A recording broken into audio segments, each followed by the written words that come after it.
우리가 신약 성경에 나오는 이제 인물들이 많이 있습니다. 예수님 외에 제일 많이 기록된 이름은 누구일까요? 바울입니다. 바울. 몇 번 나오느냐 하면 205번 나옵니다. 굉장히 많이 나오는 이름이죠. 구약에는 누구냐? 다윗입니다. 구약의 다윗이라는 이름이 몇 번 나올까요? 1030번 나옵니다. 우리가 생각할 때는 뭐 아브라함, 이삭, 야곱 여러 가지 이름이 나오잖아요. 그런데 신구약을 합해가지고 제일 많이 기록된 이름이 다윗입니다. 1091번 나와요. 엄청나게 많이 나오는 그런 이름입니다. 자, 오늘 우리가 읽은 이 사도행전 13장에는 중요한 인물 둘이 나옵니다. 누굴까요? 바울과 다윗입니다. 어떻게 보면은 구약과 신약의 가장 중요한 인물들이 오늘 13장에 나온다. 이렇게 여러분들이 이해를 하시고 들으시면 됩니다. 중요하다는 내용이에요. 그럼 사도행전 13장은 전체 내용이 뭐냐 하면 우리가 아는 바울이 1차 전도 여행을 출발하는 이야기예요. 그가 성령의 충만함을 받고 또 성령의 보내심을 받아가지고 이방 땅에 복음을 전하는 선교사로 파송되는 그런 모습이 이 13장에 기록이 되어져 있습니다. 그럼 시작은 어느 교회부터 시작이냐 하면 이방 나라 교회예요. 예루살렘 위쪽이 시리아예요. 지금의 시리아입니다. 그리고 그 위쪽이 터키예요. 그 시리아의 안디옥이라고 하는 큰 도시입니다. 지금도 그 도시가 있어요. 이번에 또 지진 난 곳이 이제 그쪽입니다. 그래서 이 시리아 안디옥 교회에서 성령께서 교회를 통해서 기름 붓게 해서 이방 땅으로 선교사로 파송하는 1차 파송식이 이 시리아 안디옥 교회에서 이제 시작이 됩니다. 그리고 14절을 보시면은요, 거기에는 비시디아 안디옥, 이 안디옥이라는 이름이 두 곳이 나와요. 시리아에 있는 안디옥, 그것은 바울이 선교사로 파송받은 교회입니다. 그리고 1차 전도 여행에서 비시디아 안디옥에 가서 바울이 복음을 전하는데 13장, 특별히 14절부터 오늘 중심의 그 내용은 이 비시디아 안디옥에서 복음을 전하는 내용이에요. 1차 전도 여행을 배를 타고 섬을 통해 가지고 터키의 중심부입니다. 내륙 지방이에요. 거기에 또 하나의 안디옥이 나오는데 비시디아 안디옥입니다. 그럼 언제 복음을 전하느냐? 바울이 이제 이방의 선교사로 파송을 되는데 그 바울의 선교 전략 중에 첫 번째 중요한 게 있다면 뭐냐 하면, 자, 복음을 전하러 터키 지역을 갔어요. 이방 땅이에요. 거기는 우상 숭배하는 지역이에요. 근데 그곳에 누가 살고 있느냐? 유대인들이 살고 있습니다. 그럼 유대인이 가는 곳에는 반드시 있는 것이 뭐냐? 회당이에요. 오늘 우리로 말하면 교회당입니다. 유대인들이 모이는, 예배드리고 말씀을 배우고 하는 회당이 있었어요. 그래서 사도 바울은 복음을 전하러 그 이방 땅으로 갈 때는 제일 먼저 유대인들이 가서 복음을 전해요. 그럼 유대인들이 어디 모여요? 안식일마다 회당에서 모이는 거예요. 그래서 오늘 여기 내용에도 이스라엘 백성들이 흩어져서 살면서 회당을 만들었는데 바울이 복음을 전하러 가는데 거기에서부터 복음을 전했다는 거예요. 그러니까 안식일에 가서 이제 복음을 전합니다.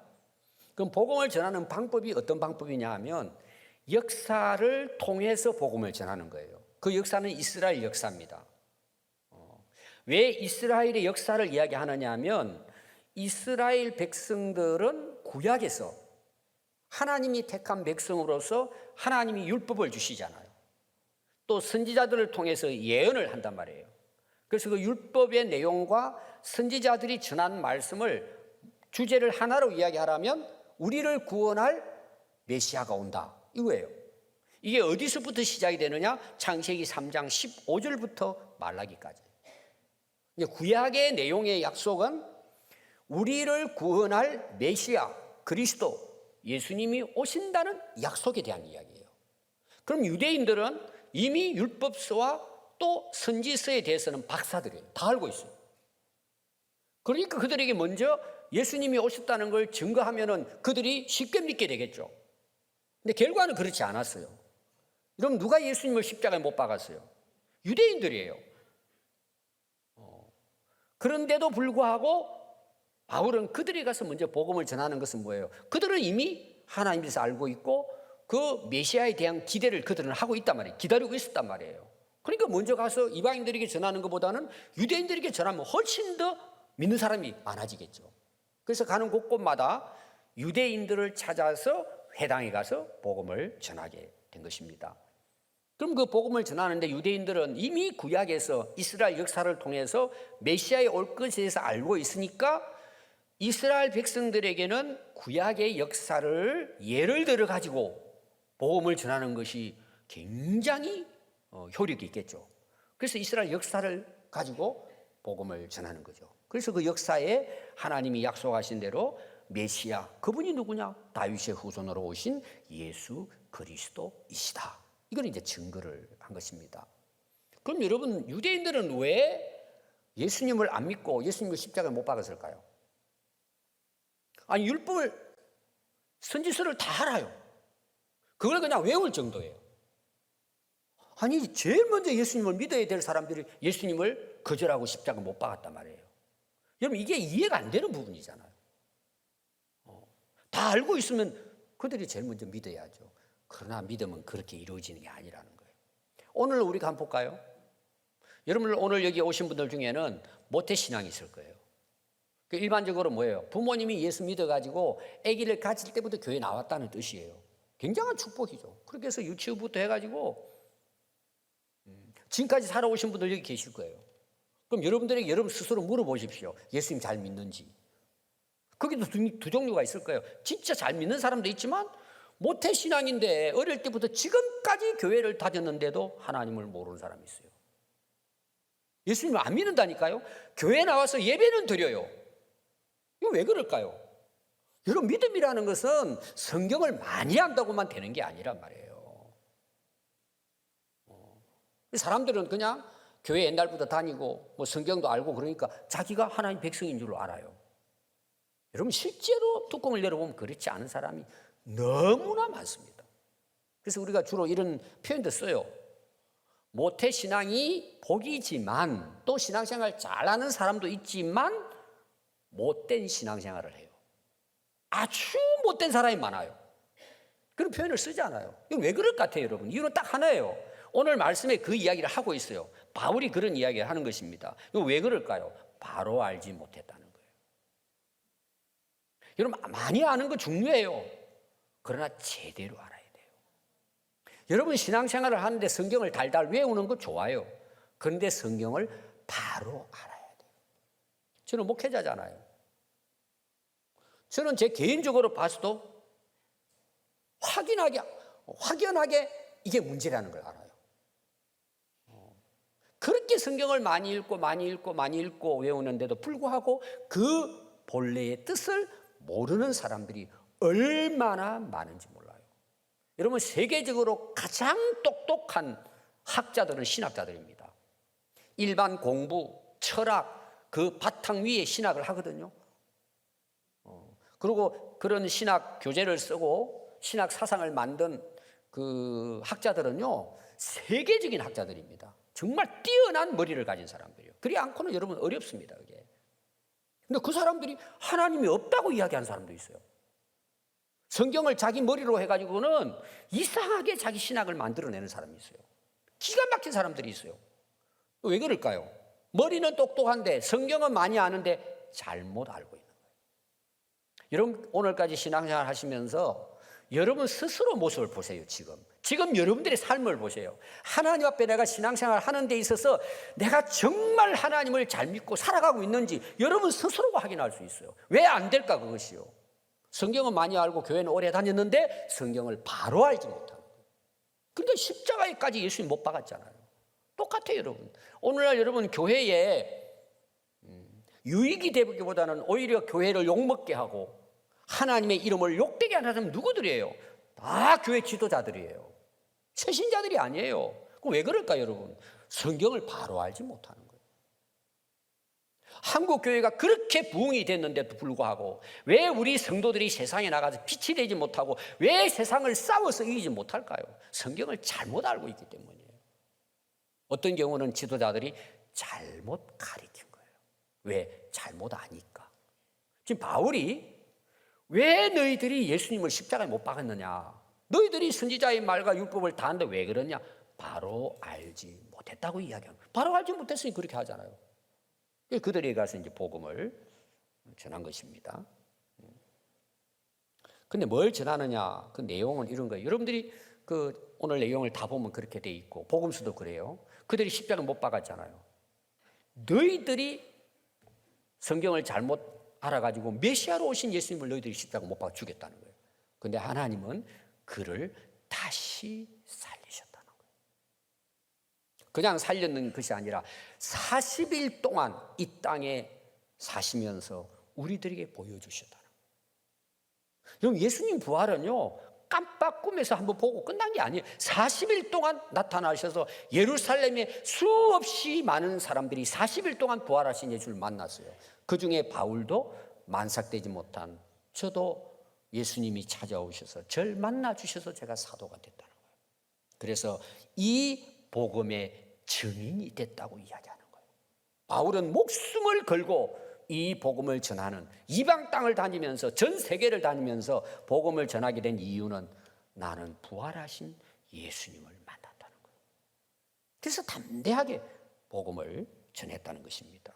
그래서 오늘 여러분 35절 이후에 보면은요, 다윗의 시편을 이제 인용을 하고 있어요. 그 시편 16편에 대한 겁니다. 주로 이제 10절부터 예수님 부활에 대한 것을 이미 다윗이 예언했다는 걸 이야기하는 거예요. 예수님의 이런 부활은요, 구약에 수없이 많은 곳에 약속이 되어 있습니다.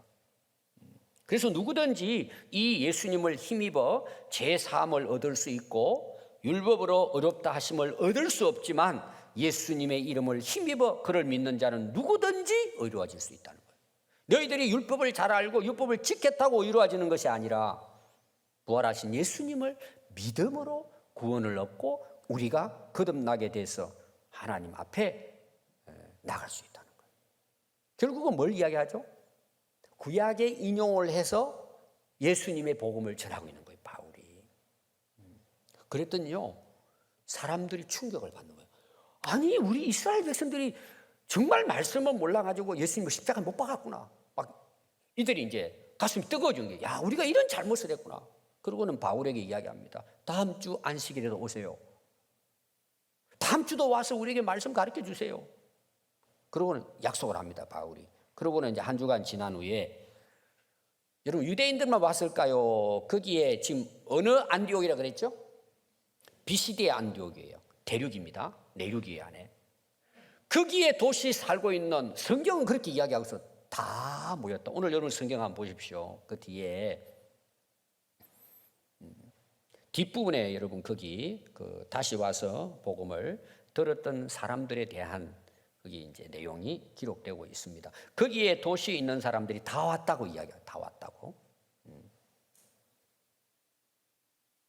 다 와서는 그들이 복음을 듣게 됩니다. 듣게 되는데요. 50절 한번 보십시오. 그 50절에 보면 이렇게 이제 그 기록을, 결과입니다. 결과. 이에 유대인들이 경건한 기부인들과 그 신의 유력자들을 선동하여 방해하는 거, 방해. 그리고는 박해하고, 그래서 두 사람이 그들을 향하여 발에 티끌을 떨어버리고 이고니오로 가거늘 제자들은 기쁨과 성령이 충만하니라. 그렇게 전하고 많은 사람들이 모여가지고 은혜를 받고 하는데 이들은 뭐예요? 방해했다, 방해. 유대인들은. 여러분 오늘날도 마찬가지입니다. 하나님의 복음 말씀이 전해지면 다 믿는 게 아니에요. 반대하는 사람이 더 많아요. 저 사람이 잘 믿을 것 같는데 안 믿어요. 그래서 바울이 왜 이방인들에게 가서 복음을 전했느냐? 그들이 거절했기 때문이에요. 선동하고 박해하고. 그래서 바울은 그들은 합당하지 않다고, 영생 얻기에 합당하지 않게 그들이 처신함으로 우리는 이방인들에게 복음을 전하기 위해서 그곳을 떠났다고 이야기합니다. 여러분, 우리가 복음을 듣고 예수님을 믿을 수 있는 것은 하나님 주신 기회예요. 찬스예요. 떠나죠. 여러분들이 반대하고 계속 거절하죠. 하나님이 떠나시면 인생 끝나는 거예요. 오늘 우리가 여기 있는 것도 물론 대부분 믿겠지만, 여기는 여러분 아직도 교회를 다녀도 예수님 못 만난 사람이 있을 거예요. 안 믿어지는 사람이 있을 거예요. 근데 오늘 여기 앉아 있어요. 여러분 왜 앉아 있을까요? 하나님 주신 기회예요. 그 기회가 사라지면 영원히 우리는 구원받을 기회를 얻지 못할 수 있다는 것을 여러분들이 기억해야 합니다. 그래서 이고니온에서 바울의 1차 전도 여행이 끝납니다. 그리고 다시 돌아와요. 어디로 돌아왔을까요? 시리아 안디옥 교회로 돌아왔습니다. 이때가 AD 45년에서 49년이에요. 그럼 예수님은 그 AD 한 30년경에 돌아가셨으니까 그게 그렇게 길지 않아요. 한 15년 근간에 일어난 이야기들이에요. 이게 이제 1차 전도 여행이라고 이렇게 이야기를 합니다. 그러면 여러분, 오늘 우리가 읽은 말씀은 16절부터 23절을 읽었어요. 전체적인 내용이 중요한데 거기에서 제가 한 챕터만, 딱 이 구간만 여러분들이 이제 읽었습니다. 왜냐하면 오늘 그 바울이 이스라엘 역사를 통해서 복음을 전하는데, 바울은 어떤 부분만 딱 골라가지고 사실 중요하게 설명하려고 했느냐, 읽은 오늘 말씀이에요. 거기는 누가 나올까요? 다윗 왕이 나와요. 물론 그 앞에 사울 왕도 나오고 사사시대, 왕정시대 해가지고 그 어간에 그 몇백 년 되는 그 역사를 딱 간추려가지고 몇 구절에 지금 기록을 했어요. 그 역사를 간단하게. 그리고 강조했던 인물이 누구냐 하면은 다윗 왕이에요. 그래서 오늘 여러분 다시 한번 그 16절부터 보도록 하겠습니다. 그 16절 보면은 바울이 이제 안식일에 모인 그들에게 회당에서 이제 복음을 전한 내용입니다. 이스라엘 사람들과 및 하나님을 경외하는 사람들아 들으라. 이 이스라엘 백성이 하나님이 우리 조상들을 택하시고 애굽 땅에서 나그네된 그 백성을 높여 권능으로 인도하시고, 자, 애굽에서 이스라엘 백성이 400년 동안 노예 생활을 했는데 하나님 불러내셨다는 거예요. 그리고 광야 생활을 40년 하고 그들의 소행을 참으시고, 무슨 소행일까요? 불순종하고 원망하고 불평하고, 그 40년 동안 광야를 훈련시키는데도 원망하고 불평하는 거예요. 근데 하나님 어떻게 하셨다는 거예요? 그들의 소행을 참은 거야. 참고. 아까도 제가 이야기했지만 오늘 저와 여러분 여기 있는 것은 우리가 잘난 것도 있겠지만 대부분 뭐예요? 하나님 참아주신 거예요. 그냥 하나님이 한번 먹이고 싶지만 참으신 거예요. 은혜죠. 사실은 기회를 주시는 거죠. 여러분 꼭 기억하십시오. 하나님이 참아주셔서 오늘 여기 있는 거예요. 여러분들이 다. 왜 그렇게 할까요? 우리를 구원하기 위한 거죠. 그리고 19절에 보면 가나안 땅 7족속을 멸하시고 그 땅을 기업으로 주셨어요. 그리고 450년간 지나게 해주셨어요. 그 땅을 차지하고 그 후에 선지자 사무엘 때까지 이 사사시대예요. 사사시대는 왕이 이스라엘에 다스릴 때 그 전까지 역사는 그 사사들이, 그때는 전쟁을 많이 치렀어요. 사사들. 그 후에 이스라엘 백성들이 21절이에요. 하나님께요. 왜 하나님 우리는 왕 안 주십니까? 그리고 사무엘 선지자에게 막 공격을 하는 거예요. 다른 나라는 전쟁하는 거 보니까 왕이 앞서가지고 멋있게 싸움을 치르는데 우리는 뭐 왕도 없고 이게 뭡니까? 우리도 우리를 다스릴 왕을 주십시오. 여러분, 이스라엘 백성들의 왕은 누구세요? 하나님이세요. 하나님이 지금까지 인도하셨잖아요. 선지자들을 통하고 모세를 통해 가지고 하나님 왕으로 인정하지 않는 거예요. 왜 그럴까요? 사사시대 문제가 뭔지 아세요? 전부 다 자기들이 왕이에요. 다 자기 소견대로 그냥 사는 거예요. 그러니까 망했다가 불쌍히 여겨주십시오 기도하니까 구해주셨다가 또 사사를 세워주시고, 그러다가 살만하면은 또 세상으로 돌아가고 원망하고, 하나님께서 다른 나라 통해가지고 또 치게 만나니까 정신 차리고 또 살려달라 그러고, 이게 반복돼요. 왜 그렇게 했다고요? 왕을 하나님으로 모셔드리잖아. 전부 다 자기가 왕이에요. 오늘 이 시대가 그런지도 몰라요. 전부 다 자기가 왕이에요. 자기 옳은 대로 사는 거예요. 자기 소견대로, 자기 생각대로 그냥. 신앙생활도 하나님의 말씀대로 하는 게 아니라 자기 그냥 하고 싶은 대로 하는 거예요. 자기가 왕이에요. 여러분, 오늘날 이제 시대를 우리가 포스트 모더니즘이라고 그래요. 어려운 용어를 씁니다. 그 쉽게 말하면 뭔지 아세요? 내가 왕이에요. 전부 자기가 왕이에요. 자기 하는 게 옳은 거예요. 동성애가 되든 뭐가 되든 자기가 하면 그게 아름다운 거예요. 그냥 기준이 없어요. 법이 없어요. 이게 오늘의 새로운 시대예요, 여러분. 문제는 뭘까요? 교회 다니는 사람들마저도 하나님이 왕이 아니에요. 주인이 아니에요. 내가 주인이에요. 그럼 신앙생활을 하나님이 원하는 대로 하는 게 아니라 내가 하고 싶은 대로 신앙생활 하는 거예요. 오고 싶으면 오고 가고 싶으면 가고 하고 싶으면 하고 자기 마음대로 해요. 여러분, 이렇게 되면 어떻게 될까요? 결국은 망하는 거예요. 그렇게 이스라엘 백성들이 왕을 구했다는 거예요. 하나님이 왕이신데도. 그럼 하나님이 허락하셨을까 안 하셨을까? 허락하셨다는 거예요. 그래 너희들 왕으로, 그럼 너희들 왕 데리고 살아봐. 그리고 첫 번째 왕이 사울 왕이에요. 왕정 시대가 시작되는 거예요. 사울이 40년 동안, 거기 보십시오. 오늘 21절에 나오죠. 그 위에 왕을 구하거늘 하나님의 베냐민 지파 사람 기스의 아들 사울을 40년 동안 왕으로 세웠는데 결국은 사울이 망하는 거예요. 교만해가지고. 나라는 전쟁만 한번 망하는 거예요. 왜? 사울 왕이 죄를 지으니까 싸움에 이길 수가 없는 거예요. 그래서 하나님께서 22절에 보니까 패하시고, 그 40년을 간단하게 이해했어요. 하나님이 사울을 패해버린 거예요. 처음에는 겸손했습니다. 아주 훌륭한 왕이었어요, 사울이. 여러분, 오늘날 신앙생활 하면서요, 얼마나 사람들이 쉽게 변질되는지 몰라요. 한순간이에요. 하나님이 왕으로 세워주셨는데 그 하나님의 뜻을 따라 살라고 한 거잖아요. 제가 솔로몬 왕에 대한 것도 여러분들에게 설교하다 한번 했잖아요. 이어서 제가 설교 준비하고 있어요. 솔로몬의 그 마지막은 패해버리거나 하나님께서요. 쭉 패해버린다는 게 아니라 끝났다는 거예요. 사울 왕도 마찬가지예요. 40년 동안 하나님 기다려주는데도 정신 못 차리고 결국은 교만해서 버림받았다는 거예요. 그 다음에 누구를 왕을 세워요? 하나님께서는 다윗을 왕으로 세우셨다. 오늘 여기 대해서는 바울이 다윗 왕에 대해서 이야기하려고 하는 거예요, 사실은. 다윗을 왕으로 세우니 증언하여 이르되 내가 이새의 아들 다윗을 만났대요. 자, 다윗이 하나님을 만났어요. 하나님이 다윗을 찾아가서 만나 주셨어요. 만나 주신 거예요. 여러분, 이게 기독교예요. 모든 종교는 인간들이 하나님을 찾아간다는 거예요. 뭐 그럴 수 있어요. 여러분, 하나님을 찾아간다고 만날 수 있을까요? 그분이 만나 주시지 않는데.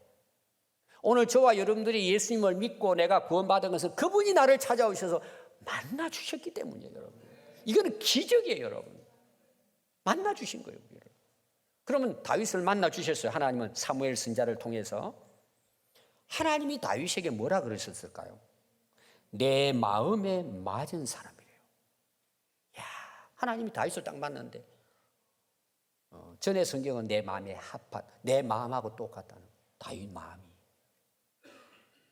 여러분, 하나님을 만난 것도 은혜지만 하나님이 나를 보시고 야, 네 마음이 내 마음하고 똑같다?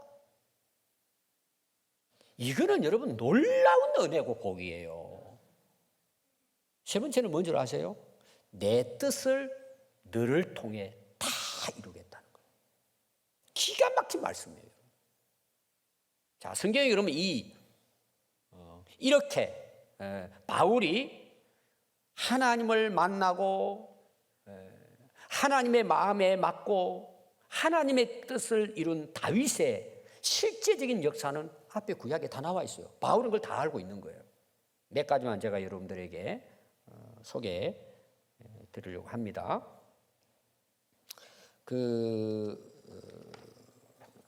사무엘상을 보면은요, 그 사무엘상 내용의 자체가 뭐냐, 사실상은 이제 사울을 왕으로 세우고 버리시고 하나님이 다윗을 만나서 왕으로 세웠다는 이야기가 나와요.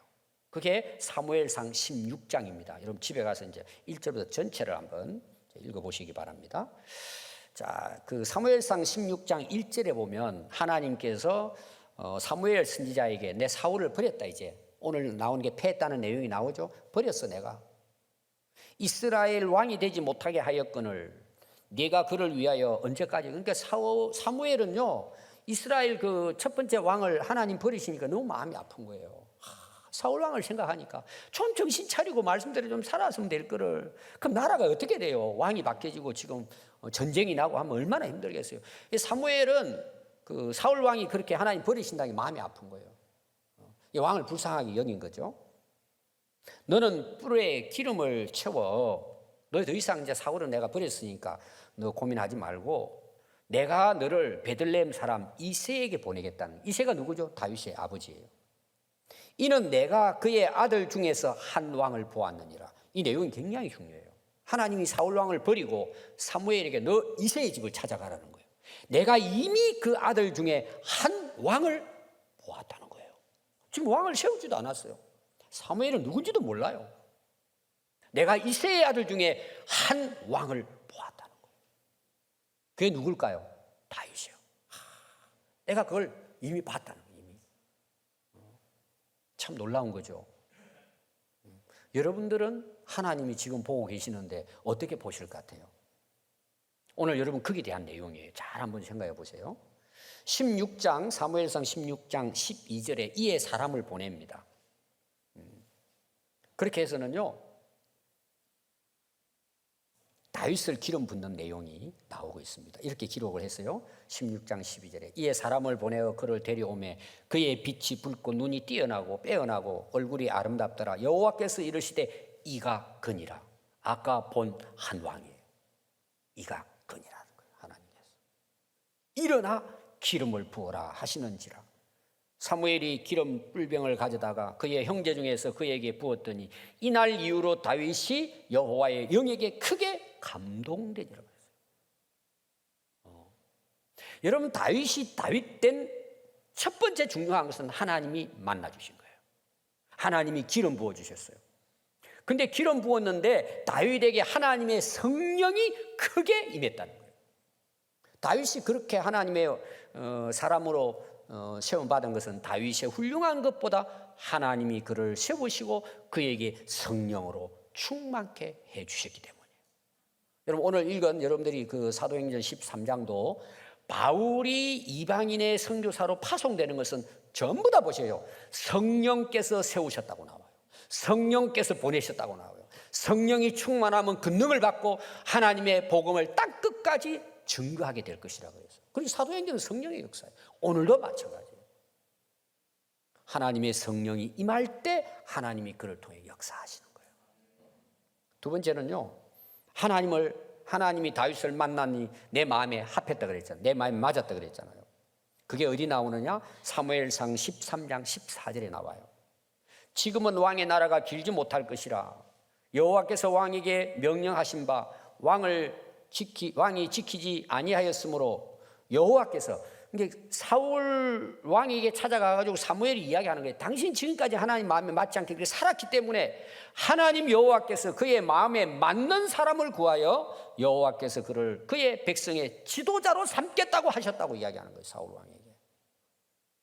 하나님께서 다윗 왕을 세우는데 하나님의 마음에 맞는 사람을 구해서 기름 부으셨다는 거예요. 구체적으로 기름 부음 받는 다윗을 세우는 내용이 사무엘상 16장 6절부터 나옵니다. 사무엘 선지자가 이새의 집에 가요. 그 이새가 이제 아버지잖아요. 그러고는 이제 이새에게 이야기합니다. 너희 아들들 다 데려와. 하나님이 너 아들 중에 왕으로 삼겠다고 했다. 사울 그 대신으로. 그랬더니 이새가 얼마나 놀랬겠어요. 요새는 투표해가지고 왕 되는 것도 어려운데 찾아와가지고 너희들 아들 중에 왕을 세우겠대요. 여러분들이 아버지였다면 어떨 것 같아요? 완전히 정신 나갔을 거예요. 그리고 아들 집합해가지고 7명을 집합한 거예요. 큰아들이 엘리압이에요. 사무엘이요 엘리압을 보고는 깜짝 놀라는 거예요. 이렇게 기록을 하고 있습니다. 사무엘의 표현이에요. 그들이 오매 사무엘이 엘리압을 보고 마음에 이르기를 여호와께서 기름 부으실 자가 과연 주님 앞에 있습니다. 엘리압을 보고요 사무엘 선지자가 뿅 간 거예요. 너무나 멋있는 거예요. 하나님 엘리압입니다. 이런 내용이에요. 깜짝 놀란 거예요. 하나님께서 뭐라 그러셨을까요? 여호와께서 사무엘에게 이르시되 그의 용모와 키를 보지 말라. 내가 이미 그를 버렸노라. 내가 보는 것은 사람과 같이 아니하니 사람은 외모를 보거니와 나 여호와는 중심을 보느니라. 우리가 잘 아는 말씀. 여기 나오는 용모라는 말은 외관이에요. 외관. 겉으로 보이는 거예요. 껍데기. 하나님 안 본다는 거고. 그 다음에 키를 보지 말라 그랬어요. 키가 컸던 것 같아요. 근데 원래 이 뜻이 뭐냐? 원래 히브리의 뜻은 높다는 뜻이에요. 높이라는 뜻이에요. 여러분 세상 사람들은 뭘 보죠? 외모를 봐요. 키가 큰 방 봅니까? 권력이 높고 건세가 높고 돈 많이 벌고 부자고 재벌이고 사람을 이렇게 본다는 거예요. 하나님은 안 본다는 게 그걸. 뭘 보신다고요? 사람의 중심을 보신다는 거예요. 그리고 둘째가 또 와요. 둘째는 아비나답입니다. 하나님께서 이야기합니다. 여호와께서 이도 택하지 아니했다. 셋째가 와요. 삼마예요. 삼마 셋째.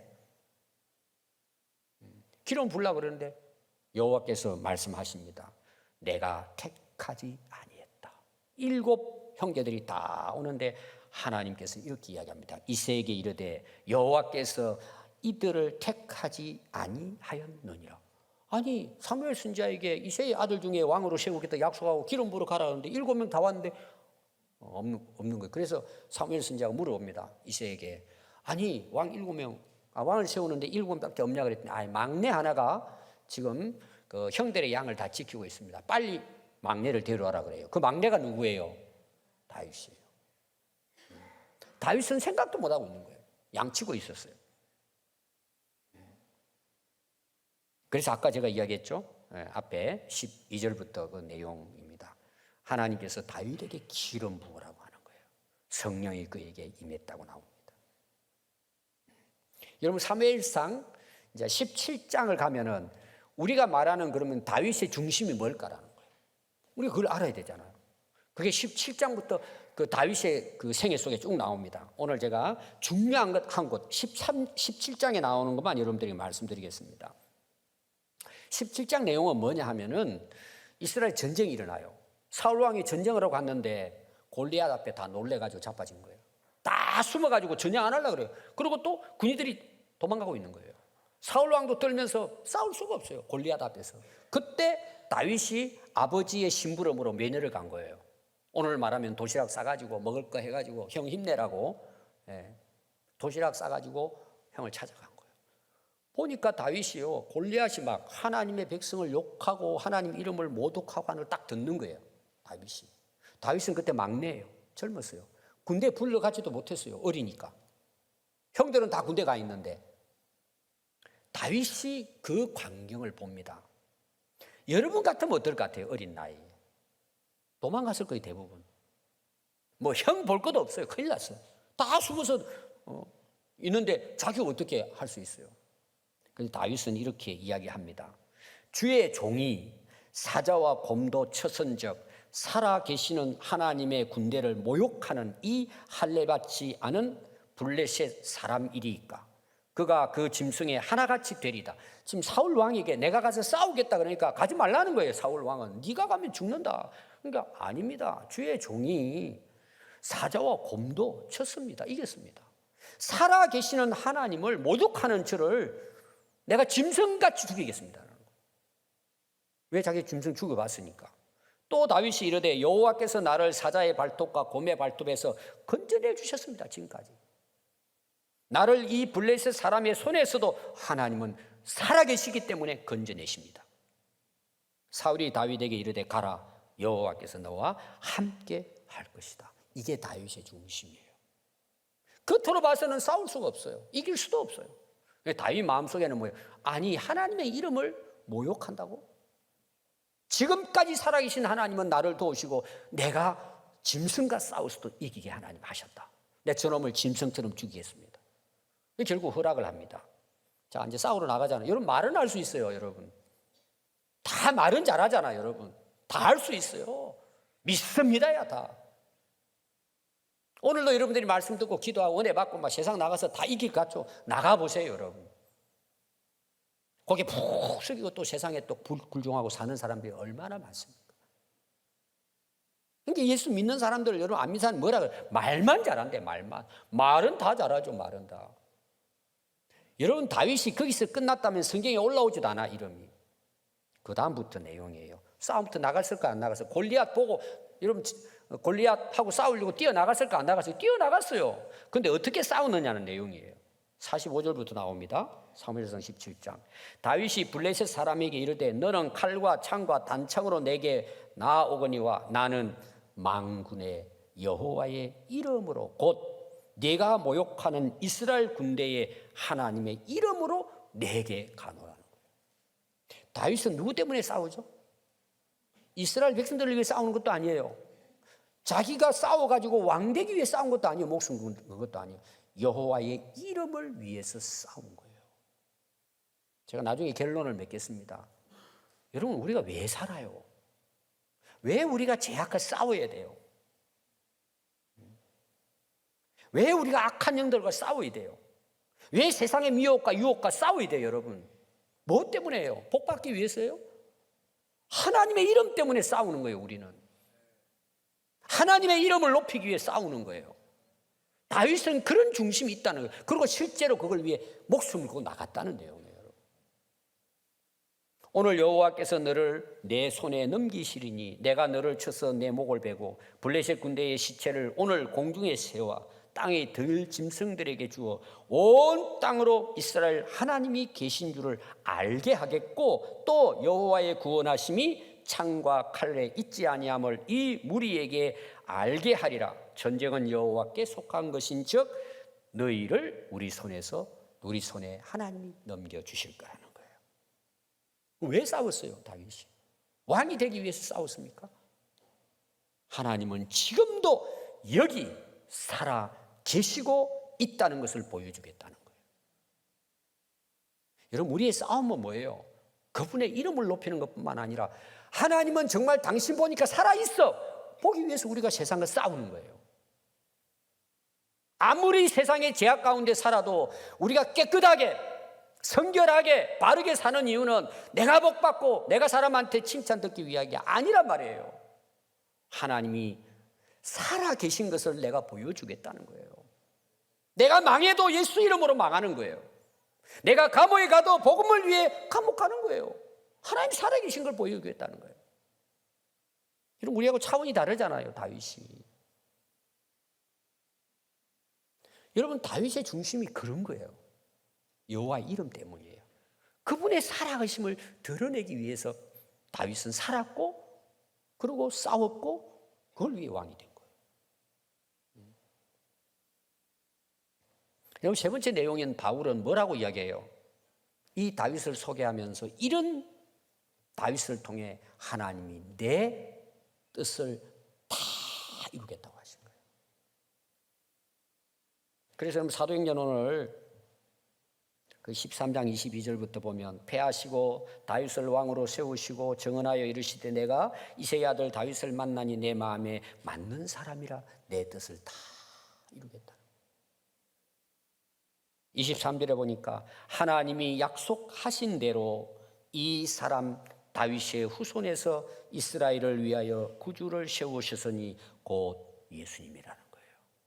다윗을 통해서 하나님이 예수님을 이 땅에 보내시고 하나님이 인류를 구원할 구원을 하나님이 다 이루셨다는 거예요. 누굴? 예수님을 통해서. 그 후손, 다윗의 후손으로 하나님께서 그걸 이루셨어요. 그 예수님 마지막 십자가 돌아가실 때 마지막 하신 말씀이 뭐예요? 다 이루었다는 거예요. 이 하나님의 구원의 역사를 이루는 이 하나님의 선한 뜻을 하나님은 다윗을 통해 이루셨다는 거예요.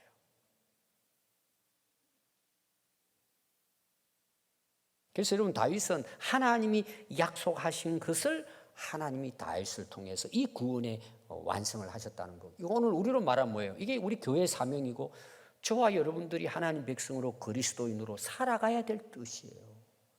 여러분 한번 보세요. 이 뜻하고 여러분들의 뜻하고 어떻는지 한번 비교해 보세요. 여러분.